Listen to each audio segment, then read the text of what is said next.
Welcome to IBTV. Nellore జిల్లా కేంద్ర కారాగారం నుండి విడుదలైన మాజీ మంత్రి కాకాని మీడియాతో మాట్లాడుతూ తనకున్న ఆస్తి ప్రజల అభిమానమని తెలిపారు.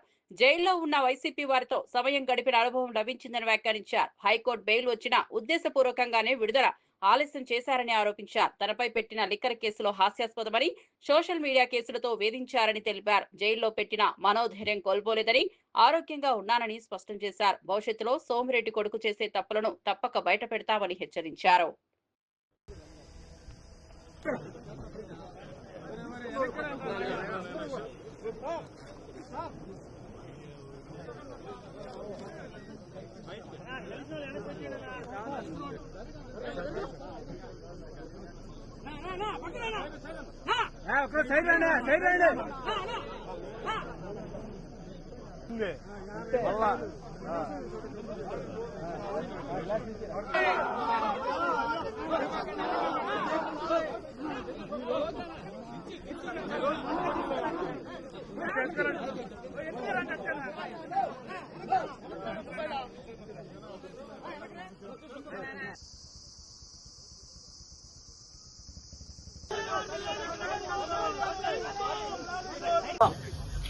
ముందు రోజు హైకోర్టు బెయిల్ ఇస్తే తెల్లవారి ఆ బెయిల్ ఉత్తర్వులు రావడంలో హైకోర్టు నుంచి జాప్యం అయితే తప్ప, లేకపోతే ఖచ్చితంగా బెయిల్ వచ్చి ఉండాలి.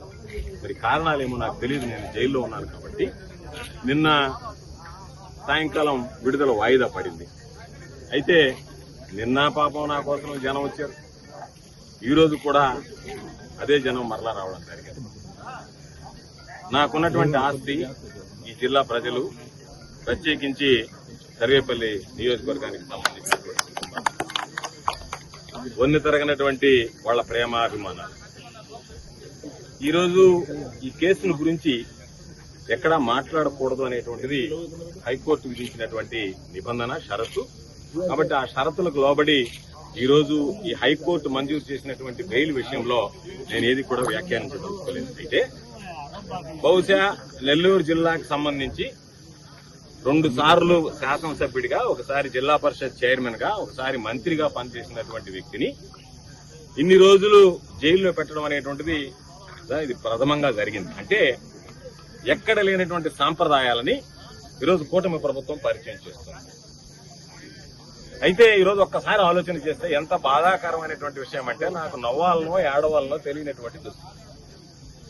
6 కేసులు నా మీద సోషల్ మీడియాలో పెట్టారు. నేను అధికారంలో ఉన్నప్పుడు, మంత్రిగా ఉన్నప్పుడు నా మీద చేసినటువంటి విమర్శల మీద ఒక్కసారి కూడా నేను సోషల్ మీడియాలో కేసు పెట్టించినటువంటి దాఖలాలు లేవు. 6 కేసులు పెట్టారు. ఆ తర్వాత మరలా ఈరోజు హైకోర్టు మంజూరు చేసినటువంటి ఈ కేసు పెట్టారు. దాని మీద 7 పీటీ వారెంట్లు వేశారు.